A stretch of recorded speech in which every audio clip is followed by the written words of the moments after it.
اللهم صل على محمد وعلى آل محمد كما صليت على إبراهيم وعلى آل إبراهيم إنك حميد مجيد. اللهم بارك على محمد وعلى آل محمد كما باركت على إبراهيم وعلى آل إبراهيم إنك حميد مجيد.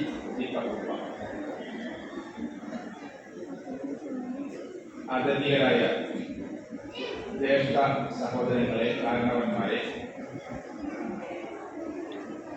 മാതൃതുല്യരായ ഉമ്മമാരെ, കണ്ണന്മാരെ, സ്റ്റേജിലും സദസ്സിലുമായിരിക്കുന്ന ജ്യേഷ്ഠ സഹോദരങ്ങളെ, പണ്ഡിതന്മാരെ, അസ്സലാമു അലൈക്കും വറഹ്മത്തുള്ളാഹി. നമ്മള് വളരെ മഹത്വമേറിയ പുണ്യമേറിയ ഒരു കർമ്മത്തിന് സാക്ഷികളാകാൻ വേണ്ടിയാണ് ഇവിടെ ഒരുമിച്ച് ചേർന്നിട്ടുള്ളത്. എന്റെ സുഹൃത്തും പണ്ഡിതനുമായ മിഷ്കാഖിയുടെ മകൻ മുനീബും നമ്മുടെ സഹോദരൻ മുഹമ്മദ് അലി സാഹിബിന്റെ മകൾ ജസ ഫാത്തിമയും തമ്മിൽ നടക്കുന്ന വിവാഹത്തിനാണ് നമ്മൾ സാക്ഷിയാകാൻ പോകുന്നത്. രണ്ടുപേരും വിദ്യാഭ്യാസപരമായി പഠിക്കുകയും ചില കോഴ്സുകൾ പൂർത്തിയാക്കുകയും ഒക്കെ ചെയ്ത ആളുകളാണ്. സദസ്സും ഒരു അത്ഭുതമായ സദസ്സാണ്. മുനീബിനെ മനസ്സിലാക്കുന്നത് ഒരു സിവിൽ എഞ്ചിനീയറിംഗ് ഒക്കെ കഴിഞ്ഞ ഒരു നമ്മുടെ അനിയ സുഹൃത്താണ്.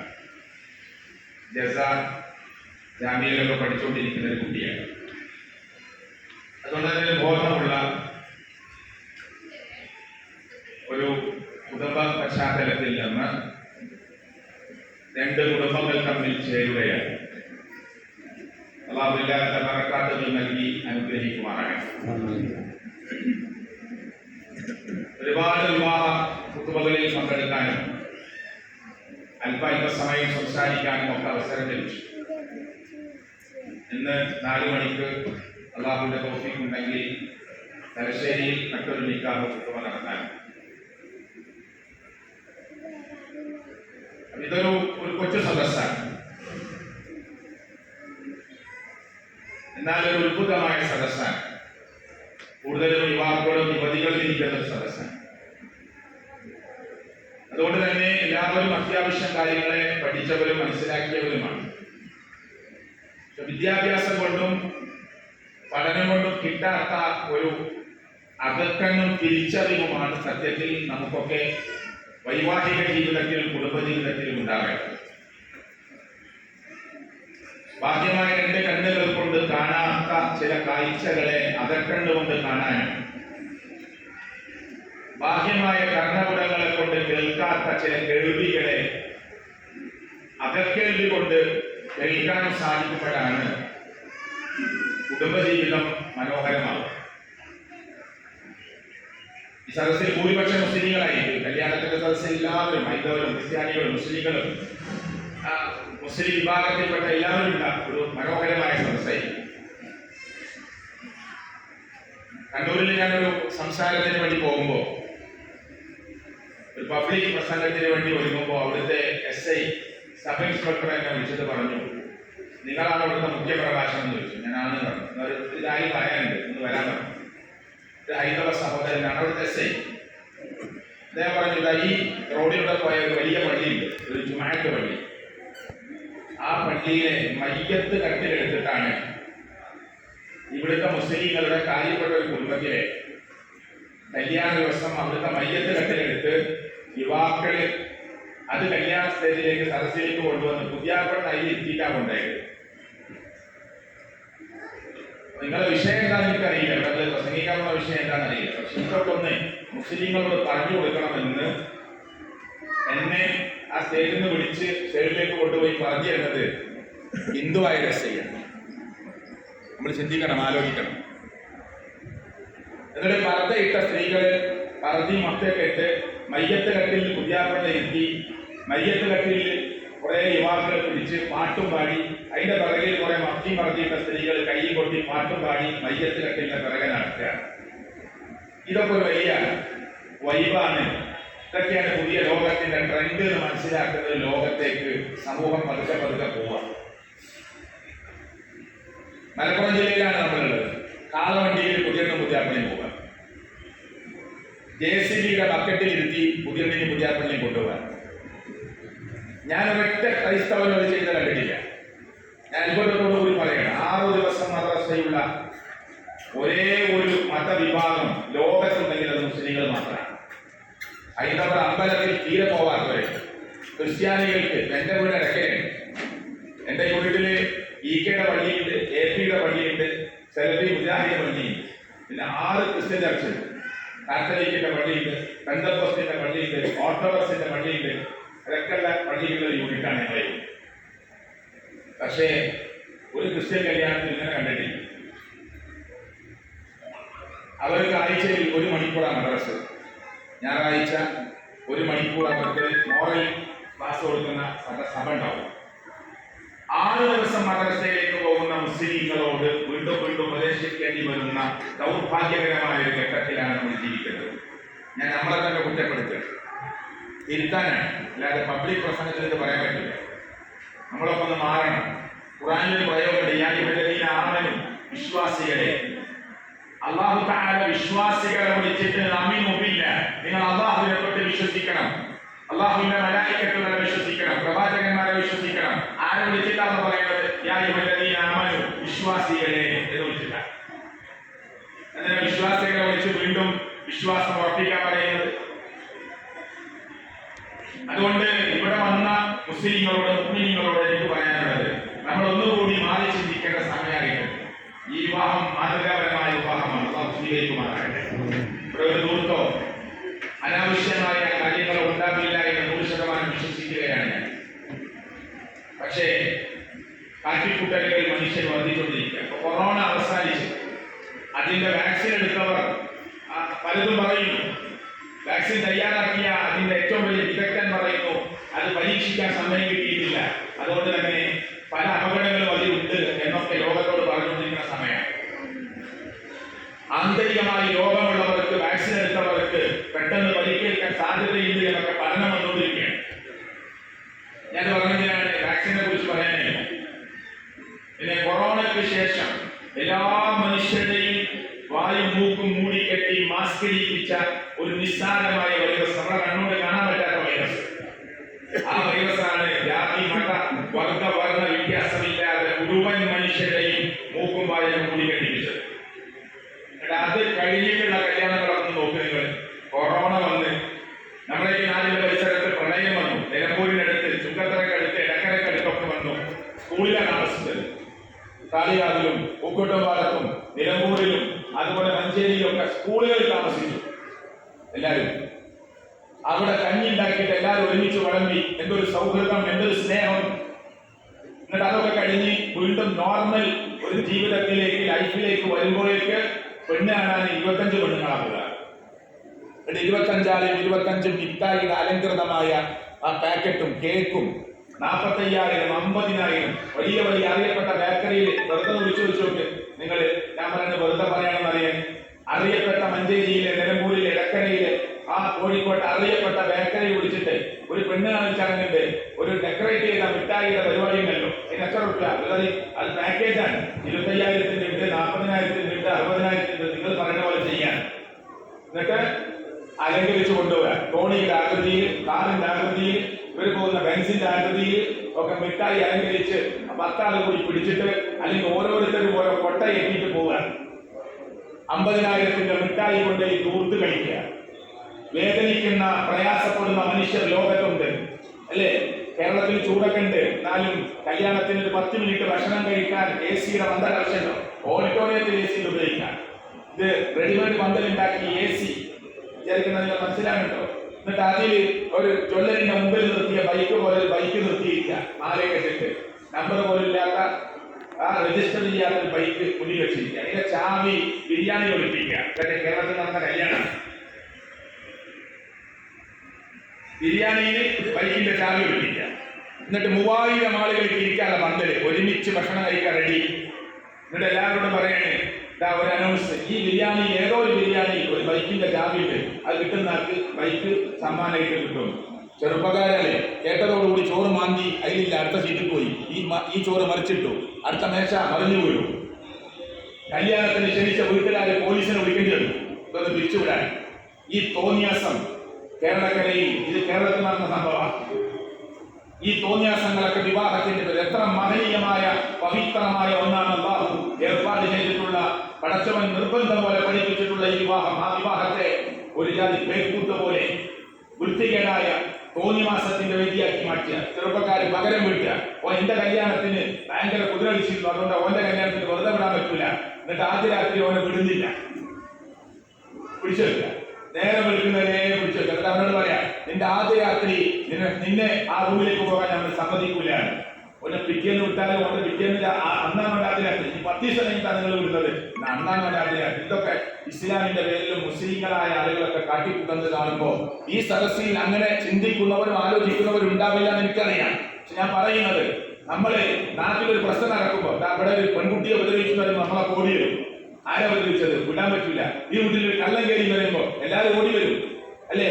ഒരു സഹോദരന് പരിക്കേറ്റുന്നറിയുമ്പോ ജാതി മതവും വർഗവും നോക്കാതെ നമ്മളെ ഓടിയെത്തും, നമ്മുടെ വാഹനം കൊടുക്കും. ചോര ഒലിക്കുന്ന ആ മനുഷ്യനെ നമ്മുടെ കാറിന്റെ ഏറ്റവും പുതിയ സീറ്റിലിരുത്തി ഹോസ്പിറ്റലിലേക്ക് നമ്മൾ ചീറിപ്പായി, നമുക്കതിന് വേദനയില്ല. പക്ഷേ ഈ തോന്നിയാസങ്ങൾ വൃത്തിയടക്കം കാണുമ്പോൾ ഒരു ബുദ്ധിമുട്ടില്ല.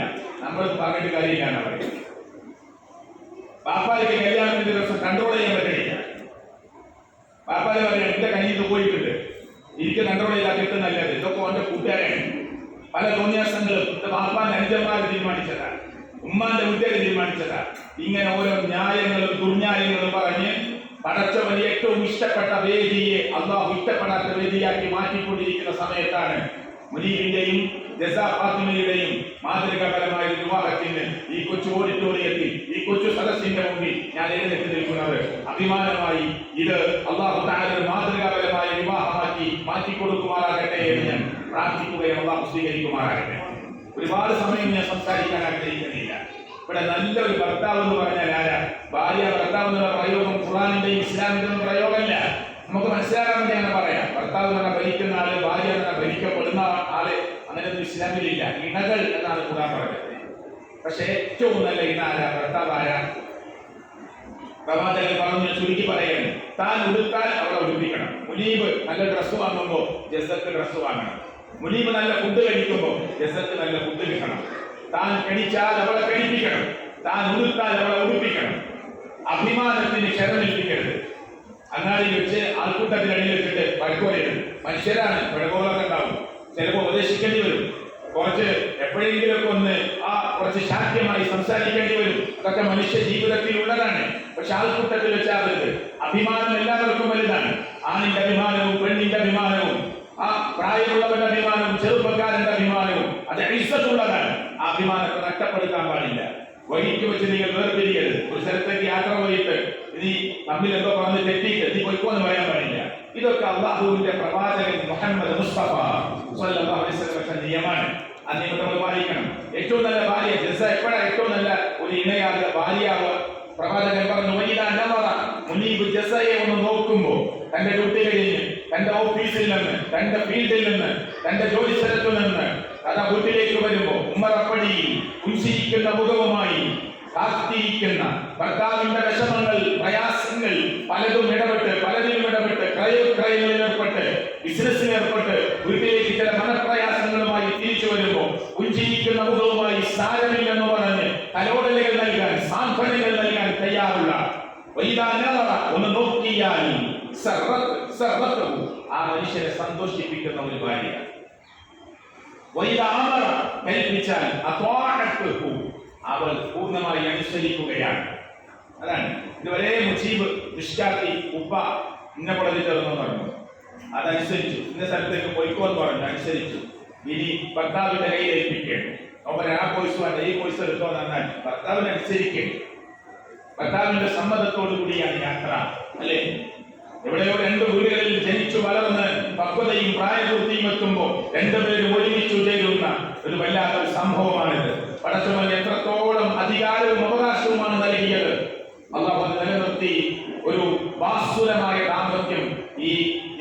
വിവാഹിതരാകുന്ന മുനീബിനും ജസക്കും അല്ലാഹു നൽകി അനുഗ്രഹിക്കുമാറാകട്ടെ. ആ പ്രിയപ്പെട്ടവരെ, നല്ല ഭാര്യ എന്ന് പറഞ്ഞാൽ ഒന്ന് നോക്കിയാൽ പുഞ്ചിരിക്കുക ഭർത്താവിന്റെ മുഖത്തേക്ക്, അല്ലെ? ഒന്ന് പുഞ്ചിരിയുള്ള മുഖം കാണിച്ചു കൊടുക്കുക, പറഞ്ഞാൽ അനുസരിക്കുക, ഭർത്താവിന്റെ അഭാവത്തിൽ ചാരിത്ര ശുദ്ധി കാത്തു സൂക്ഷിക്കുക, സംശയത്തിനിടമുണ്ടാക്കുന്ന ഒരു വർത്തമാനങ്ങളോ ഇടപെടലുകളോ ഇല്ലാതിരിക്കുക, സാമ്പത്തികമായ രംഗത്ത് സൂക്ഷ്മതയോടുകൂടി കൈകാര്യം ചെയ്യുക. ഇതൊക്കെ ഒരു ഭർത്താവിനോട് ഭാര്യയ്ക്കുള്ള കടപ്പാടുകളാണ്. നല്ല കുട്ടികളെ ഉണ്ടാവാൻ ആഗ്രഹിക്കുക. കല്യാണത്തിന് 5 വർഷം കഴിഞ്ഞിട്ട് കുട്ടി മതിയെന്ന് തീരുമാനിച്ചിട്ട് പിന്നെ ആ ട്രീറ്റ്മെന്റിന് വേണ്ടി ഓടുന്ന ആളുകളെ കണ്ടിട്ടുണ്ട്. ഈ വിവാഹത്തിന്റെ ലക്ഷ്യം തന്നെ അല്ലാഹു പറഞ്ഞത് നല്ല സന്താനത്തെ പ്രതീക്ഷിക്കണമെന്നതാണ്. അല്ലാഹു നല്ല സന്താനങ്ങളെ നമുക്കും ഇവർക്കും ഒക്കെ അല്ലാഹു പ്രദാനം ചെയ്യുമാറാകട്ടെ. സ്വാലിഹീങ്ങളായ സന്താനങ്ങളെ പ്രതീക്ഷിക്കണമെന്നതാണ് പറഞ്ഞത് വിവാഹം. അതുകൊണ്ട് ഇവർ രണ്ടുപേരും തമ്മിലുള്ള ബന്ധത്തിന്റെ ആ ഡെപ്ത്, ആഴം മനസ്സിലാക്കാൻ വേണ്ടി ഖുർആൻ പ്രയോഗിച്ച വാക്ക് ഉന്നലിബാസുല്ലക്കും വഅൻതുലിബാസുല്ലകുന്ന, അവർ നിങ്ങളുടെയും ഭാര്യ ഭർത്താവിന്റെയും ഭർത്താവ് ഭാര്യയുടെയും കുപ്പായമാണെന്നാണ്. ഞാൻ കൈ മടക്കി വെച്ചിട്ടുണ്ട്. ഇവിടെ ഒരു മുറിയോ ഒരു ബാൻഡേജോ ഇട്ടാൽ ഞാൻ കൈ ചിലപ്പോ മടക്കഴിച്ചിടും. കാരണം അത് കാണണ്ടാണ്. മുനീബിന്റെ ജീവിതത്തിൽ മൈന്യൂട്ട് പോരായ്മകളെ, മനുഷ്യരെന്ന നിലക്കുണ്ടാകുന്ന മൈന്യൂട്ട് പോരായ്മകളെ മറച്ചു വെക്കാനുള്ള കുപ്പായമാണ് ജസാ ഫാത്തിമ. ജസാ ഫാത്തിമയുടെ വർത്തമാനത്തിലോ ഇടപെടലുകളിലോ കുടുംബ ജീവിതത്തിലോ ഉണ്ടായ നിസ്സാരമായ പോരായ്മകളെ മറച്ചു വെക്കാനുള്ള കുപ്പായമാണ് മുനീബ്. ഉന്നലിബാസുല്ലക്കും നിങ്ങൾ പരസ്പരം ഒരു കുപ്പായമാണ് എന്ന് അല്ലാഹു തആല പറഞ്ഞതിന്റെ അർത്ഥം അതാണ് എന്നാണ് തഫ്സീറുകൾ വിശദീകരിച്ചിട്ടുള്ളത്. ആ നിലക്ക് നല്ല ഏറ്റവും ഭദ്രമായ ഈ വിവാഹത്തെ അല്ലാഹു പ്രയോഗിച്ച വാക്കെന്തായാലും ഖുർആനിൽ മീസാഖൻ വലിയ, ഒത്തിപ്പോകാൻ പാടില്ലാത്ത വിധം സൂക്ഷിക്കേണ്ടതായ ഭദ്രമായ സുദൃഢമായ കരാറാണ് ഈ വിവാഹത്തിന്റെ കരാറ്. ഇപ്പോ ഈ മുഹമ്മദ് അലി ജസയുടെ ഉപ്പ മുനീബിന്റെ കൈ പിടിച്ചിട്ട് എന്താ പറയാ? ബിസ്മില്ലാഹിർ റഹ്മാനിർ റഹീം, അൽഹംദുലില്ലാഹ് വസ്സലാത്തു വസ്സലാമു അലാ റസൂലില്ലാഹ്. അല്ലാഹുവിന്റെ നാമം അല്ലാഹുവിന്റെ റസൂലിന്റെ നാമത്തിന്റെ പേര് പറഞ്ഞ് പ്രാർത്ഥിച്ചു, സ്വലാത്തു ചൊല്ലി അല്ലാഹുവിനെ സ്തുതിച്ചു. എന്നിട്ട് മുനീബിന്റെ കൈ പിടിച്ച് പറയും, എന്റെ മോൾ ജസാ ഫാത്തിമയെ ഈ സ്വർണ്ണാഭരണം, ഈ സ്വർണ്ണാഭരണം മഹർ നിശ്ചയിച്ച് ഞാനിതാ താങ്കൾക്ക് നിക്കാഹ് ചെയ്തു തന്നിരിക്കുന്നു. മുനീബ് എന്താ പറയാ? ബിസ്മില്ലാഹിർ റഹ്മാനിർ റഹീം, നിങ്ങളുടെ മോൾ ജസാ ഫാത്തിമയെ ഞാൻ എന്റെ ഇണയായി ഭാര്യയായി സ്വീകരിച്ചിരിക്കുന്നു, തൃപ്തിപ്പെട്ടിരിക്കുന്നു. കഴിഞ്ഞു, അത്രേ ഉള്ളൂ. പക്ഷെ ഇത് 2 മിനിറ്റോ 1 മിനിറ്റോ പറയാവുന്ന വാക്കാണെങ്കിലും മീസാഖൻ വലിയ ഒരു സുദീർഘമായ കരാറാണ് എന്നാണ് അല്ലാഹു തആല പ്രയോഗിച്ചിട്ടുള്ളത്. ഇതിന്റെ അവസാനത്തെ സംസാരത്തിലേക്ക് കടക്കുകയാണ്. ഇനി അല്ലാഹു തആല പറയുന്നു, എത്രത്തോളം കടപ്പാടുണ്ട് ഒരു സ്ത്രീ തന്റെ ഭർത്താവിനോട്. ശരീരം ഭർത്താവിന്റെ തലയിൽ ഇങ്ങനെ ആ ഒരു എന്തോ വന്നിട്ട് അസുഖം വന്നിട്ട് ഇങ്ങനെ പൊട്ടി ഒഴിക്കാൻ വിചാരിച്ചു. പണ്ഡിതന്മാർ പറഞ്ഞോ ഇങ്ങനെ ഒഴിക്കുകയാണ്. അപ്പോ അത് തന്നെ കൈകൊണ്ട് തുടച്ചു, നാവുകൊണ്ട് തുടച്ചു കൊടുത്താൽ പോലും എന്റെ ഭർത്താവിനോടുള്ള, അങ്ങനെ അതൊരു ആലങ്കാരികമായ പ്രയോഗമാണ്, എന്റെ ഭർത്താവിനോട് കടപ്പാട് ചെയ്യില്ല. അത്രത്തോളം സുജൂദ് ലോകത്ത് അല്ലാഹുവിന്റെ മുമ്പിൽ മാത്രം, ഒരു മനുഷ്യന്റെ മുമ്പിൽ സുജൂദ് ചെയ്യാൻ പാടില്ല. ഒരാളുടെ മുമ്പിൽ, ഒരു വിഗ്രഹത്തിന്റെ മുമ്പിലോ ഒരു മനുഷ്യന്റെ മുമ്പിലോ ഒരു കബറിന്റെ മുമ്പിലോ ആ ഒന്നിന്റെ മുമ്പിൽ സുജൂദ് പാടില്ല. സുജൂദ് സട്ടാവായ ഖാലിഖായ ആ ഈ ലോകത്തിന്റെ അന്ധകാരത്തിന്റെ അധിപനായ എല്ലാം കണ്ടുകൊണ്ടിരിക്കുന്ന കേട്ടുകൊണ്ടിരിക്കുന്ന ലോകരക്ഷിതാവായ റബ്ബിന്റെ മുമ്പിൽ മാത്രമാണ് സാഷ്ടാംഗം സുജൂദ്. ആ സുജൂദ് സ്ത്രീകളോട് ഞാൻ പറയുമായിരുന്നു, നിങ്ങൾ നിങ്ങളുടെ ഭർത്താക്കന്മാരുടെ മുമ്പിൽ സുജൂദ് ചെയ്യണമെന്ന് ഞാൻ പറയുമായിരുന്നു. ആകാശത്തിന്റെ മേലാപ്പിൽ നിന്ന് ഓർഡർ കിട്ടിയിരുന്നെങ്കിൽ എന്ന് മുഹമ്മദ് മുസ്തഫ. അത് അറിഞ്ഞിട്ടുണ്ടോ? ഇല്ല. എന്തിനാണ് പഠിപ്പിച്ചത്? അത്ര ബാധ്യതയുണ്ട് എന്റെ ഭർത്താവിനോട്. തിരിച്ചും അതുപോലെ തന്നെ ഒരുപാട് ഉത്തരവാദിത്തങ്ങൾ, ഒരു വലിയ റെസ്പോൺസിബിലിറ്റി, വലിയ ഉത്തരവാദിത്തമാണ് ഞാൻ ഏറ്റെടുക്കുന്നത്. 18 വയസ്സ് വരെ, 19 വയസ്സ് വരെ, 20 വയസ്സ് വരെ ഒരു കുടുംബത്തിൽ പാപ്പയും ഉമ്മയും സ്വപ്നം കണ്ട് വളർത്തിയ ഒരു പെൺകുട്ടിയെ നമ്മുടെ കൈകളിലേക്ക് ഏൽപ്പിച്ചു തരുമ്പോ ആ കൈകളിൽ ഏറ്റെടുത്ത പ്രതിജ്ഞയുണ്ടല്ലോ, മനസ്സുകൊണ്ട് ചെയ്ത പ്രതിജ്ഞയുണ്ടല്ലോ, അത് വലിയ ഉത്തരവാദിത്തമാണ് എന്ന ബോധം പുരുഷനുണ്ടാവണം. ആ നിലക്കാണ് നമ്മൾ മുന്നോട്ട് പോകേണ്ടത്. അല്ലാഹു അനുഗ്രഹിക്കുമാറാകട്ടെ. ഞാൻ കുറേ പറയാൻ ആഗ്രഹിക്കുന്നില്ല. ദൂർത്തുകൾ ഇതിന്റെ പേരിൽ ഉണ്ടാകരുത്, ഉണ്ടായിട്ടില്ല. ഇതൊരു മാതൃകാപരമായ വിവാഹമാണ്. സൽക്കാരങ്ങൾ ഉണ്ടാവാം, ആരും വിളിക്കാതിരിക്കേണ്ട ആവശ്യമില്ല. കുട്ടി കൊണ്ടുപോയ സ്ഥലങ്ങൾ ഉണ്ടെങ്കിൽ പിന്നെ ആരും വിളിക്കാതിരിക്കേണ്ട, കുടുംബത്തിലേക്ക് ചെല്ലുക, എല്ലാവരെയും കാണുക, വർത്തമാനം പറയാം. അതിനുവേണ്ടി കുറെ ചടങ്ങുകൾ കേട്ടോ. കുറെ ആവശ്യമില്ല. പിറ്റേന്ന് ഞാൻ മെഞ്ഞാന്നൊരു കല്യാണം നിക്കാഹ് ചെയ്തു. അവർ പറഞ്ഞു നിങ്ങൾ ചെയ്യാൻ നിക്കാന്ന് പറഞ്ഞു ചെയ്തു. ഇന്ന് ഞാൻ ചോദിച്ചു അവരോട് എന്തായി, പറഞ്ഞു ഇന്നലെ ഉഷാറായി അടുക്കള കാണാൻ പോയി. ഞാൻ നിങ്ങൾ തന്നെ കുടുംബക്ക് വിളിക്കുന്നില്ലേ? ഈ നമ്മളെ മഹലിലെ ആളുകളൊന്നുമല്ല, നമ്മളെ ഇഷ്ടപ്പെട്ട് ആഗ്രഹിച്ച് നിങ്ങൾ നിൽക്കാതെ നടക്കണം, കുത്തുബ നടത്തണം എന്ന് പറഞ്ഞ ടീമാണ്. അതൊക്കെ അറിയില്ല. അപ്പൊ എന്താണ് അടുക്കള കാണാൻ പോവുക? കുറേ ബേക്കറി സാധനങ്ങളായിട്ട് അടുക്കള കാണാൻ പോവുക. ഇതൊന്നും ഇവിടെ പറയേണ്ട ആവശ്യമില്ല. നമ്മളെ കൂട്ടുകുടുംബങ്ങളിലൊക്കെ ഇങ്ങനത്തെ കുറെ ആചാരങ്ങൾ വരുമ്പോൾ ഇതൊന്നും ഇല്ല എന്ന് പറയാൻ വേണ്ടിയിട്ടാണ് ഞാൻ ഈ സദസ്സിൽ പറയുന്നത്. അവിടെയൊക്കെയാണ് നമ്മൾ ഉണരേണ്ടത്. കുറേ ബേക്കറി സാധനങ്ങളായിട്ട് അങ്ങോട്ട് പോവുക. എന്നിട്ട് അടുക്കള കണ്ടോ? പോയവരും ഇല്ല. ആരെങ്കിലും അടുക്കള കണ്ടോ? അത് അടുക്കളയിൽ കയറിയിട്ട് പുറത്തുണ്ടാക്കിയ പന്തലിൽ ഇരുന്ന് ഭക്ഷണം കഴിച്ച് ഇങ്ങോട്ട് പോകും. പേരെന്താണ്? അടുക്കളയാണ്. കുറെ ബേക്കറി. എന്നിട്ട് പിറ്റേന്ന് ഇവർ ഇങ്ങോട്ട് വരിക. ഈ ബേക്കറി ഇത്രയും ഇവിടെ വേസ്റ്റാന്ന് അറിഞ്ഞപ്പോ വേറെ പാക്കറ്റിലാക്കി ഈ ബേക്കറി അങ്ങോട്ട് നമുക്ക് പേര് അടുക്കളയാണ്. ഏതെങ്കിലും ഒരു അടുപ്പ് പൊളിച്ചിട്ടുണ്ടോ? ഏതെങ്കിലും അടുക്കള മാറ്റിയിട്ടുണ്ടോ? നോണയും പറഞ്ഞ് പോകുന്നല്ലാതെ ഈ കുട്ടിക്ക് ഹൈറ്റ് കൂടുതലാണെന്ന കുറച്ച് മാറ്റണം അടുപ്പ്, അങ്ങനെ എന്തെങ്കിലും സംഭവം ഉണ്ടാകാറുണ്ടോ? ഒന്നുമില്ല. ഇങ്ങനെ കുറെ ആവശ്യമില്ലാത്ത പേര് പറഞ്ഞ് ഇസ്ലാമിലേക്ക് പലതും കാട്ടിക്കൂട്ടി ഇതൊക്കെയാണ് ദീനി എന്ന് മനസ്സിലാക്കുന്ന ചുറ്റുപാടിലേക്ക് നമ്മളാരും പോകരുത്. അതുകൊണ്ട് മാതൃകാപരമായ ഒരു ജീവിതം മുനീബിനും ജസാഫാത്തിമക്കും കുടുംബത്തിനും ഒക്കെ കിട്ടട്ടെ.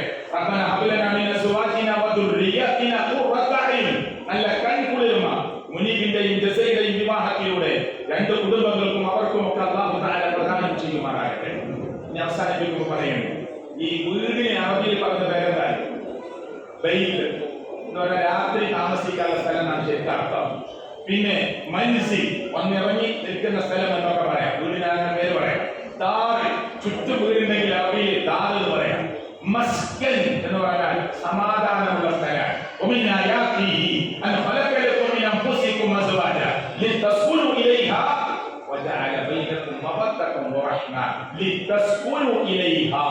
പ്രയോഗിച്ചത് ഖുർആനിൽ മുനീബിൽ ജസയിൽ സമാധാനം കിട്ടാനാണ്. ജസക്ക് മുനീബിൽ സമാധാനം കിട്ടാനാണ്. നിങ്ങൾക്ക് അവളിൽ സ്ത്രീയിൽ സമാധാനം കിട്ടാൻ, സമാധാനം കൊടുക്കാൻ കാത്തിരിക്കുന്ന ആളാണ് സ്ത്രീ. ജോലി കൂടുന്ന പുരുഷനാണ്. പെണ്ണിന് പോയിക്കൂടാന്നല്ല, പിന്നെ നിർബന്ധമായിട്ട് പോകണം പുരുഷൻ. മേൽനോട്ടം വഹിക്കേണ്ടത് പുരുഷനാണ്. ഒരാളുടെ നേരം വെളുത്ത് വീട്ടിലിങ്ങനെ ഉറങ്ങി ഇരിക്കാൻ പറ്റില്ല. ജോലി ചെയ്യണം, കച്ചവടം നടത്തണം, ബിസിനസ് ചെയ്യണം, ഇടപാട് നടത്തണം, കൈവിക്രയം നടത്തണം, കുടുംബത്തെ നോക്കണം, മക്കളെ പോറ്റണം, മക്കളെ പഠിപ്പിക്കണം, വളർത്തണം, ഇതിന്റെ ചെലവ് വഹിക്കണം. അതുകൊണ്ട് മേൽനോട്ടം പുരുഷനാണ് ഇത് ഖുർആൻ പ്രയോഗിച്ചതാണ്. അപ്പൊ മസ്കൻ എന്ന പദമാണ് ഏറ്റവും നല്ലത്. സമാധാനം കിട്ടുന്ന സ്ഥലം. കഥ കടച്ചു പോകുമ്പോ അവിടെ ചെന്നാൽ എന്റെ ഭാര്യ സമാധാനം കിട്ടും, സാരമില്ലാന്ന് പറയും. അള്ളാന്റെ റസൂൽ സ്വല്ലല്ലാഹു അലൈഹി വസല്ലം ഇറാഖ് ഗുഹയിൽ നിന്ന് പേടിച്ചു പറച്ച കഥ നമുക്കറിയല്ലോ. ഓടി ഇങ്ങോട്ട് വന്നപ്പോ ഖദീജ ബീവി എന്താ പറയുന്നത്? സാരമില്ല, നബിയുടെ മുടിയിലെ ഇങ്ങനെ ഖദീജ ബീവിയുടെ വിരലുകൾ മുടിക്കടയിൽ ഇങ്ങനെ പ്രവേശിപ്പിച്ച് നമ്മളിങ്ങനെ മാലീസൊക്കെ ഇട്ട് കൊടുക്കുന്ന പോലെ ഖദീജ ബീവി ഇങ്ങനെ മുടിയുടെ ഇടയിൽ വിരലൊടിച്ചിട്ട് പറഞ്ഞു, സാരമില്ല, നിങ്ങൾ നല്ല മനുഷ്യനാണ്, നിങ്ങൾ എത്രയോ മനുഷ്യരുടെ വേദനകൾ അകറ്റുന്ന ആളാണ്, ഭാരം ഏറ്റെടുക്കുന്ന ആളാണ്, ഭാരം ഇറക്കി വെക്കുന്ന ആളാണ്, നിങ്ങൾ എന്തിനാ പേടിക്കുന്നത്? എന്റെ കുടുംബക്കാരിൽ ഒരു നല്ല പണ്ഡിതനുണ്ട്, വറഖത്ത് നൗഫലുണ്ട്, അദ്ദേഹത്തിന്റെ അടുത്തേക്ക് പോകാം, നമുക്ക് ചോദിക്കാം, നിങ്ങൾ ഭയപ്പെടേണ്ട, നിങ്ങൾ അല്ലാഹ് ഒരിക്കലും പ്രയാസപ്പെടുത്തൂല. എവിടുന്നാ ഓടിയത്? മലയുടെ മുകളിൽ ഒറ്റയ്ക്ക് ഒരു ഗുഹയിൽ പോയി നിന്ന് ഓടിയതാണ് അല്ലേ? നമ്മുടെ മലയുടെ മേലെ പോയി ഇരുന്നു, ഒരു 2 ദിവസം ഇരുന്നു, 3 ദിവസം ഇരുന്നു, 4 ദിവസം ഇരുന്നു, 5 ദിവസം ഇരുന്നു. നമ്മൾ പേടിച്ചു പറച്ച് നമ്മളെ ഭാര്യയോട് പറഞ്ഞു, ഞാൻ ആകെ പറിച്ചിട്ടുണ്ട്. ആരൊക്കെ മലയെ പോയിരിക്കാൻ പറഞ്ഞു? നിങ്ങൾ പേടിച്ചാ പോലെ അവിടെ തന്നെ വേണ്ടിനെ അല്ലേ? എന്നാൽ അല്ലാഹുവിന്റെ റസൂലാണെന്ന് പറഞ്ഞിട്ടില്ല. ഖദീജ ബീവി പറയുന്നത് പേടിക്കണ്ട, ഭയപ്പെടണ്ട, സമാധാനിപ്പിക്കുകയാണ്. നബി സല്ലല്ലാഹു അലൈഹി വസല്ലം ആയിഷ ബീവി ഓട്ട മത്സരം നടത്തി. ആയിഷ ബീവി സ്കെൽറ്റായ ശരീരമാണ്. റസൂൽ സല്ലല്ലാഹു അലൈഹി വസല്ലം 50 വയസ്സുള്ള ആളാണ്. ഓടി അല്ലാഹുവിന്റെ റസൂൽ തോറ്റുപോയി. ആയിഷ ബീവി ജയിച്ചു. അല്ലാഹുവിന്റെ റസൂൽ സന്തോഷിപ്പിച്ചു. എന്നിട്ട് കുറച്ച് കഴിഞ്ഞു ആയിഷ ബീവി കുറച്ച് തടിയൊക്കെ കൂടി. അപ്പൊ നബി ചോദിച്ചു, അന്ന് ഓടിന് പകരം ഓടാണ്ടോ? വീണ്ടും ഓടി. റസൂൽ സല്ലല്ലാഹു അലൈഹി വസല്ലം ജയിച്ചു, ആയിഷ ബീവി തോറ്റു. ഇതൊക്കെ ആരുടെ ജീവിത? ലോകത്തിൽ ഏറ്റവും തിരക്കേറിയ തങ്ങളായ നമ്മളെല്ലാവരും എല്ലാ സമയത്തും ഓർക്കുന്ന നമ്മുടെ ഉമ്മയേക്കാൾ, വാപ്പയേക്കാൾ, ജേട്ടനേക്കാൾ, അനിയനേക്കാൾ, മക്കളേക്കാൾ, കുടുംബത്തേക്കാൾ, സഹധർമ്മിണിയേക്കാൾ, കച്ചവടത്തേക്കാൾ, ബിസിനസിനേക്കാൾ, ആസ്തിയേക്കാൾ, സമ്പത്തിനേക്കാൾ, ലോകത്തുള്ള മുഴുവൻ വസ്തുക്കളേക്കാൾ അല്ലാഹ് കഴിഞ്ഞാൽ നമ്മൾ ഇഷ്ടപ്പെടുന്ന തങ്ങളായ മുഹമ്മദ് മുസ്തഫ സല്ലല്ലാഹു അലൈഹി വസല്ലം. ആ റസൂല ഓട്ട മത്സരം നടത്തട്ടെ. അല്ലെ? കുട്ടികൾക്ക് ഇങ്ങനെ കുനിഞ്ഞിട്ട് കൊടുക്കുക, കുട്ടികൾ പുറത്ത് കയറുക, ഇതുവരെ ഞാൻ ഒട്ടകാണ് കളിച്ചുപോലെ ഇങ്ങനെ ആഴി കൊടുക്കുക. ഇതൊക്കെ അല്ലാഹുവിന്റെ റസൂല. ചില ആളുകൾ വിചാരം ബാബാനെ കുറെ മസ്തി പിടിച്ചിരിക്കലാണ്. അല്ല, അല്ലാഹുവിന്റെ റസൂലാണ് ഈ മാതൃക കാണിച്ചു തരുന്നത്. അതുകൊണ്ട് സുഹൃത്തുക്കളെ, നല്ല ജീവിതത്തിലേക്ക് നമ്മളൊക്കെ പ്രവേശിക്കുക. നിസ്കാരം കറക്റ്റ് ചെയ്യുക കേട്ടോ. സുന്നത്തുകൾ എടുക്കാൻ ശ്രമിക്കുക. കൂർത്തുകൾ ഒഴിവാക്കുക, അഹങ്കാരം ഒഴിവാക്കുക, ആ പൊങ്ങച്ച മാറ്റി നിർത്തുക. ആളുകളുടെ മുമ്പിൽ ചാരകൾ ആവശ്യമില്ല.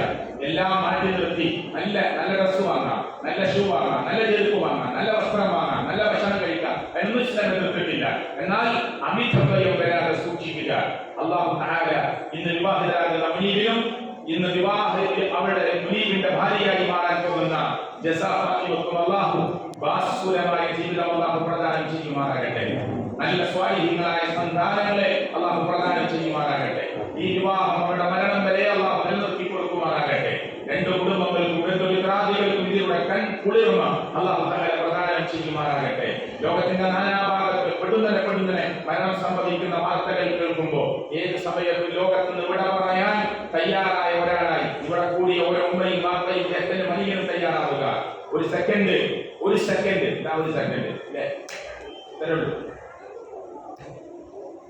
സൗണ്ട് തന്നെയാണ്. ഒരു സെക്കൻഡ് അതിൽ ലോകത്ത് മൂന്നാൾ മരിക്കുന്നുണ്ട്. ഒരു സെക്കൻഡിൽ ലോകത്ത് നോർമൽ മരണം മൂന്നാൾക്ക് നടക്കുന്നുണ്ട്. അപകടങ്ങളൊക്കെ വേറെ, വല്ല യുദ്ധത്തിലൊക്കെ വേറെ. നോർമലി മൂന്നാൾ ലോകത്ത് ഒരു സെക്കൻഡിൽ മരിക്കും. ഒരു സെക്കൻഡിൽ. അപ്പോ ഒരു മിനിറ്റ് 60 സെക്കൻഡ്, 6 18. ഒരു മിനിറ്റിൽ നോർമൽ അവസ്ഥയിൽ 180 ആൾ മരിക്കും. 10 മിനിറ്റിൽ 1800 ആൾ മരിക്കും. 20 മിനിറ്റിൽ 3200 ആൾ മരിക്കും. ഇതിന്റെ മുതൽ തുടങ്ങി 20 മിനിറ്റായി 3600 ആൾ മരിച്ചു ലോകത്ത്. മനസ്സിലായോ? നമ്മളിവിടെ തന്നെ ഉണ്ട്. ഒരു സെക്കൻഡിൽ 3 ആളാണ് മരിക്കണേ ലോകത്ത്. അതുകൊണ്ട് മരണബോധം ഉണ്ടാവുക. ആരുണ്ടാവില്ല കൂടെ. നമ്മളെ സുഹൃത്തുക്കളും ചങ്ങാതിമാരും വിളിച്ചാൽ ഞാൻ വരാമെന്ന് പറയുന്നവരും ഏത് വന്നാൽ 6 അടി മണ്ണിന്റെ ഖബറിന്റെ മുഖം വരെ വന്ന് കുറെ സമയം കണ്ണീരൊഴിച്ച് തുടർച്ച് തിരിച്ചു പോകും. ആ ഇരുട്ടിൽ നമ്മൾ ഒറ്റക്കാവും. ചോദ്യത്തിന് ഉത്തരം പറയേണ്ടത് നമ്മൾ ഒറ്റക്കാണ്. ഉത്തരം പറഞ്ഞ് മുന്നോട്ട് പോകേണ്ടത് നമ്മൾ ഒറ്റക്കാണ്. ആരാരുമില്ലാത്ത കൂരിലുള്ള മണ്ണിൽ കിടക്കേണ്ടത് നമ്മൾ ഒറ്റക്കാണ്. ഈ നിക്കാഹിന്റെ വിവാഹത്തിന്റെ ഇവളെ എന്തിനായിട്ട് പറയുന്നത്? പ്രിയപ്പെട്ടവരെ, പടച്ചോൻ ഇഷ്ടമില്ലാത്ത ഏതെങ്കിലും ഒന്നിലേക്ക് കാലത്ത് തുറക്കുമ്പോ ഓർക്കുക ഖബറിനെ കുറിച്ച്, ചിന്തിക്കുക പരലോകത്തെ കുറിച്ച്. അല്ലാഹു നമുക്ക് എല്ലാവർക്കും ഖൈർ നൽകുമാറാകട്ടെ. ഈ മുനീബിന്റെയും ജസയിലെയും കുടുംബക്കാരുടെ വീട്ടുകാരുടെ ക്ഷണം സ്വീകരിച്ചെത്തിയ മുഴുവൻ ആളുകൾക്കും നന്ദി പറഞ്ഞുകൊണ്ടാണ് എന്റെ സംസാരം ഞാൻ അവസാനിപ്പിക്കുന്നത്. അല്ലാഹു തആല നമ്മുടെ ഈ സംഗമം, നമ്മുടെ ഒരുമിച്ച് കൂടൽ അല്ലാഹു ഇഷ്ടപ്പെടുന്ന ഒരു സംഗമമാക്കി സ്വീകരിക്കുമാറാകട്ടെ. ഇനി നിക്കാഹിന്റെ ചടങ്ങിലേക്ക് പ്രവേശിക്കണേ. ഞാൻ നേരത്തെ പറഞ്ഞ പോലെ അത് കഴിഞ്ഞ് നമ്മൾ എല്ലാവരും 3 വട്ടം ബാറകല്ലാഹു ലക വബാറക അലൈക വജമഅ ബൈനകുമാ ഫി ഖൈർ എന്ന് പ്രാർത്ഥിക്കുക. ബാറകല്ലാഹു ലകുമാ എന്ന പ്രയോഗം കാണാം. കൂടുതൽ സിഹത്തുള്ളത് ബാറകല്ലാഹു ലക വബാറക അലൈക വജമഅ ബൈനകുമാ ഫി ഖൈർ. ഇത് 3 വട്ടം നമ്മൾ പ്രാർത്ഥിക്കുക. അതിനർത്ഥം ഈ മുനീബിന് അല്ലാഹു അനുഗ്രഹം കൊടുക്കട്ടെ, ജസക്ക് അല്ലാഹു അനുഗ്രഹം കൊടുക്കട്ടെ, രണ്ടുപേർക്കും അല്ലാഹു അനുഗ്രഹം കൊടുക്കട്ടെ, രണ്ടുപേരെയും അല്ലാഹുവിന്റെ ബറകാത്തുകളിൽ അല്ലാഹു ഒരുമിച്ച് കൂട്ടട്ടെ, അവർക്ക് മേൽ ചൊരിയട്ടെ എന്നാണ് പ്രാർത്ഥിക്കുന്നത്. അല്ലാഹു സ്വീകരിക്കുമാറാകട്ടെ. അല്ലാഹു ഞങ്ങളുടെ കുടുംബങ്ങളിൽ രോഗികളുണ്ട്, നീ ശമനം കൊടുക്കണേ അല്ലാഹു. അല്ലാഹു ഞങ്ങളുടെ കുടുംബങ്ങളിൽ ഇന്ന് ഈ സദസ്സിൽ എത്താൻ പറ്റാത്തവരുണ്ട്. അല്ലാഹു അവർക്ക് നീ ആരോഗ്യവും ആഫിയത്തും നൽകി അനുഗ്രഹിക്കണേ അല്ലാഹു. അല്ലാഹു ഞങ്ങളുടെ കുടുംബങ്ങളിൽ മരണപ്പെട്ടവരുടെ ഖബറുകളെ നീ വിശാലമാക്കി കൊടുക്കണേ അല്ലാഹു. അല്ലാഹു ഇതിന്റെ വിവാഹിതരാകുന്ന മുനീബിനും ജസക്കും ബാസുരമായ നല്ല സന്തോഷദായകമായ ജീവിതം നൽകി അനുഗ്രഹിക്കണേ അല്ലാഹു. രണ്ട് കുടുംബങ്ങൾക്കും ബന്ധുമിത്രാദികൾക്കും അതിലൂടെ കൺകുളിർമ നീ പ്രദാനം ചെയ്യണേ അല്ലാഹു. മരിക്കുമ്പോൾ ലാ ഇലാഹ ഇല്ലല്ലാഹ് എന്ന കലിമത്ത് തൗഹീദ് ഉച്ചരിച്ചുകൊണ്ട് മരിക്കാനുള്ള സൗഭാഗ്യം ഞങ്ങൾക്ക് നീ പ്രദാനം ചെയ്യണേ അല്ലാഹു. ഏത് മുസ്ലിം വിഭാഗത്തിൽപ്പെട്ടവരാണെങ്കിലും വിവാഹത്തിന്റെ ദൂരത്തിൽ നിന്നും പൊങ്ങച്ചങ്ങളിൽ നിന്നും ആർഭാടങ്ങളിൽ നിന്നും ഒക്കെ മാറി നിൽക്കുന്ന ടീമുകളാക്കി അല്ലാഹുവേ ഞങ്ങളെ നീ മാറ്റി അനുഗ്രഹിക്കണേ അല്ലാഹു. റബ്ബനാ ഫിനാ ഫിദ്ദുനിയ ഹസന وفي الآخرة حسنة وقنا عذاب النار آمين آمين برحمتك يا أرحم الراحمين. السلام عليكم ورحمة الله وبركاته.